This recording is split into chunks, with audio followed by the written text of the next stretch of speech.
유다야, 너는 내 형제의 찬송이 될지라. 내 손이 내 원수의 목을 잡을 것이요 내 아버지의 아들들이 내 앞에 절하리로다. 유다는 사자 새끼로다.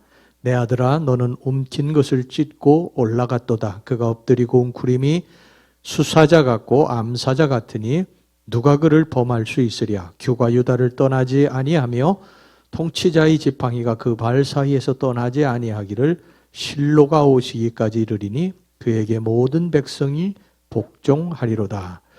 창세기 49장 8절에서 10절까지의 말씀입니다. 이 예언은 이스라엘의 조상 야곱이 넷째 아들인 유다를 향하여 남긴 유언이요 축복입니다. 이 예언대로 유다 지파는 가나안 정복 후 이스라엘 백성들 가운데서 제일 먼저 가장 아름다운 땅을 분깃으로 받았습니다. 본문은 유다 지파의 분깃이 각 성읍별로 자세하게 언급이 되어 있습니다. 유다 지파의 분깃은 크게 네 부류로 나누어 볼 수 있습니다. 첫째, 팔레스틴 남부의 36개 성읍입니다. 21절에서 32절까지 언급이 되어 있습니다. 이 지역은 네게브라 불리는데 애굽으로 향하는 광야와 팔레스틴 남부의 평지 사이에 위치하였고 넓은 목초지로 이루어져서 방목이 아주 용이한 땅이었습니다. 둘째, 유다의 산지와 지중해 연안 사이에 있는 평지인 세펠라의 43개 성읍입니다. 33절에서 47절까지 나와 있습니다. 이 지역은 비옥한 토양과 아름다운 숲 그리고 뛰어난 자연 경관으로 유명했습니다. 셋째, 헤브론과 예루살렘을 중심으로 펼쳐진 해발 900m 이상 산지의 38개 성읍입니다. 48절에서 60절까지 나와 있습니다.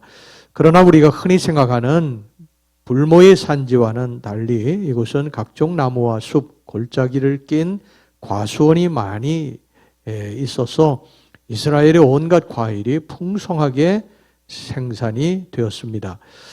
넷째, 사해 서편에서 남북으로 이어지는 광야 지역의 6개 성읍입니다. 61절에서 62절까지 나와 있습니다. 여기는 대부분 식물이 살 수 없는 삭막한 지대였으나 일부 지역에서는 샘물 중심으로 오래전부터 사람이 거주한 자치가 발견되기도 합니다. 이렇게 유다 지파는 이스라엘에서 제일 먼저 영토를 분배받았을 뿐만 아니라 무려 123개 성읍이나 되는 많고 가장 아름다운 땅을 차지하는 축복을 받게 된 것입니다. 이는 결국 조상 야곱의 예언이 성취된 결과라고 할 것입니다. 이제 유다 지파의 기업 분배를 통해서 신앙의 교훈을 삼도록 하겠습니다. 첫째, 유다 지파가 가장 먼저 분깃을 분배받았습니다. 이 결정은 하나님의 결정이었고 이것은 하나님께서 유다 지파를 이스라엘의 장자 지파로 인정하신다는 의미를 갖고 있습니다.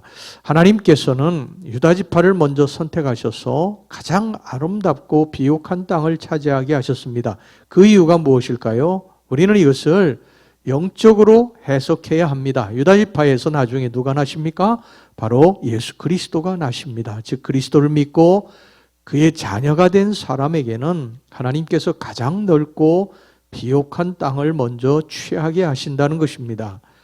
여러분, 하나님은 그의 자녀가 된 우리들에게 가장 좋은 것, 가장 아름다운 것, 가장 존귀한 것을 주시기를 원하십니다.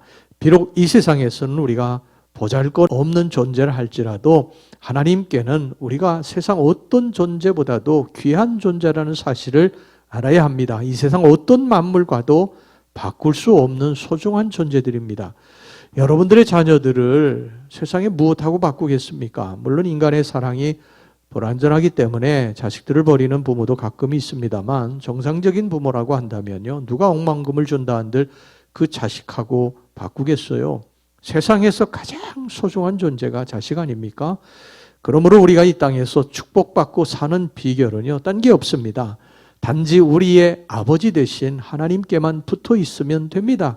이것이 축복받고 살아가는 비결이에요. 하나님의 자녀로 우리가 하나님의 품 안에서 살아가면 됩니다. 요한복음 15장에 보면 하나님은 포도나무에 우리는 가지라 그랬습니다. 가지가 할 일이 뭐가 있습니까? 물을 빨아올리겠습니까? 양분을 빨아올리겠습니까? 가지는 그런 일을 하지 않습니다. 가지는 그냥 나무에 붙어 있기만 하면 그 나무가 뿌리에서 물도 양분도 빨아올려서 가지에게 공급해 주는 것입니다. 그러므로 우리는 그저 하나님께 붙어 있으면 됩니다. 하나님의 품 안에 하나님의 자녀로 살면 하나님께서 우리들을 세우시고 하나님이 우리를 축복해 주실 줄로 믿습니다. 자, 그러나 우리가 이제 여기서 두 번째 기억해야 될 것이 있는데요. 그것은 유다 지파가 예루살렘 여부수 거민의 땅은 차지하지 못했다는 사실입니다. 63절을 보겠습니다.